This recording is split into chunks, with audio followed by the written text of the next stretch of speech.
اليوم رح نشوف كيف ممكن تقنية معقدة زي الذكاء الاصطناعي تحل مشكلة كلنا بنواجهها بشكل يومي، وهي فرز النفايات.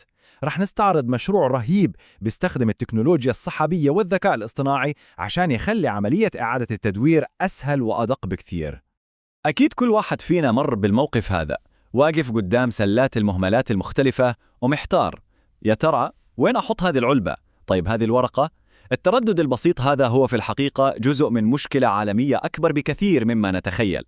المشكلة الحقيقية هي حجمها الضخم.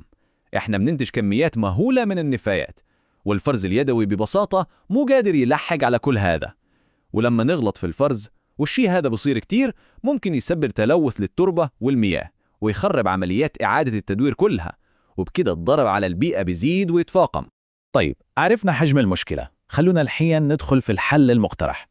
الفكرة كلها بتدور حول استخدام التكنولوجيا الجديدة عشان نسوي نظام فرز أذكى وأكثر فعالية.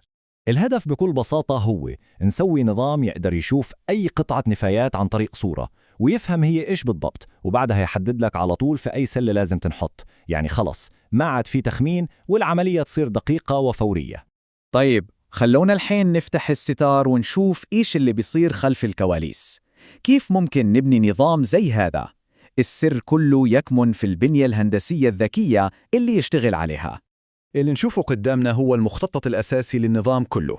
لاحظوا أنه مقسم ل3 طبقات رئيسية. التقسيم هذا مو عشوائي أبداً، بالعكس هو تصميم مدروس عشان يخلي كل جزء من النظام يشتغل بكفاءة عالية بدون ما يأثر على الأجزاء الثانية. عشان نبسط هذه البنية اللي تبان معقدة، خلونا نتخيلها زي المطعم. أول شيء عندنا طبقة العرض، هذه هي واجهة المطعم اللي تستقبل الطلبات.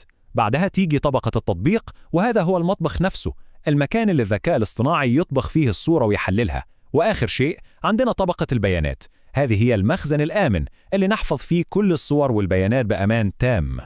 النظام هذا بيعتمد على قوة الحوسبة السحابية، وبيستخدم مزيج ذكي من نموذجين. النموذج الأول هو IaaS أو البنية التحتية كخدمة، وهذا بيعطينا الأساسيات زي السيرفرات والتخزين، يعني تحكم كامل. النموذج الثاني هو PaaS أو المنصة كخدمة، وهذا بيوفر بيئة جاهزة تسهل عملية التطوير.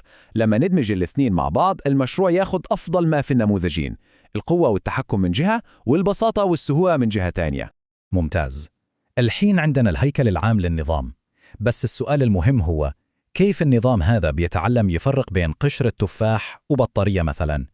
هنا بالضبط ندخل في عالم تدريب الذكاء الاصطناعي الممتع. الفكرة تشبه تماما كيف يتعلم الطفل. احنا بنعطيه أمثلة.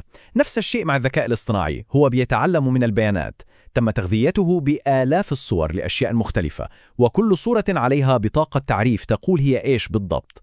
هذا هو الأساس اللي بيبني عليه النموذج كل فهمه. طيب ماذا لو ما كان عندنا صور كفاية؟ هنا يجي دور حركة ذكية اسمها تعزيز البيانات. هي خدعة بسيطة نولد فيها بيانات تدريب أكثر من الصور اللي عندنا أصلاً. كيف؟ عن طريق تدوير الصورة شوية أو قلبها أو تغيير حجمها.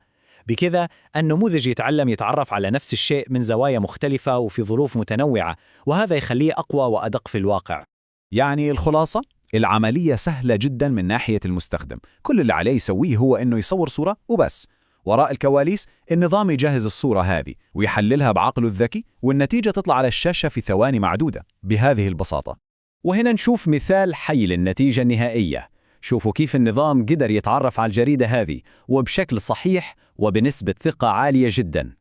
هذا هو بالضبط الهدف اللي نبغى نوصل له، نتيجة سريعة دقيقة ونقدر نعتمد عليها.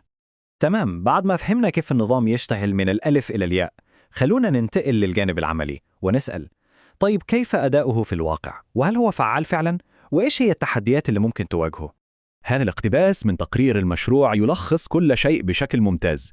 اللي نفهمه منه إن المشروع أثبت إن الفكرة هذه مو مجرد حبر على ورق، لا، هي قابلة للتطبيق وفعالة جدا. استخدام السحابة والذكاء الاصطناعي ممكن فعلا يسوي فرق حقيقي في طريقة إدارتنا للنفايات. بس طبعاً لازم نكون واقعيين، ما في نظام كامل 100%. في تحديات، مثلاً لو الصورة مو واضحة أو الإضاءة سيئة، أو حتى لو كان في نوعين من النفايات شكلهم يشبه بعض كثير، كل هذه الأشياء ممكن تلخبط النموذج. وهذه هي التحديات اللي لازم يتم العمل عليها عشان النظام يتحسن في المستقبل. الزبدة من كل هذا هي إنه المشروع أكبر من كونه مجرد تطبيق ذكي. هو يعتبر جسر يربط بين التكنولوجيا المعقدة وبين العمل البيئي البسيط اللي نقدر نسويه كل يوم. هو يورينا كيف نقدر نستغل قوة الذكاء الاصطناعي عشان نمكن الناس من اتخاذ قرارات أفضل لكوكبنا. وهذا يخلينا نفكر في سؤال مهم جدا. إذا كان مشروع الطلابي قدر يبني كل هذا، تخيلوا بس إيش ممكن يصير لو تبنت المدن والمجتمعات هذه التقنية على نطاق واسع. تخيلوا التأثير. يمكن هذه تكون هي الخطوة الجاية اللي نحتاجها لمستقبل أكثر استدامة.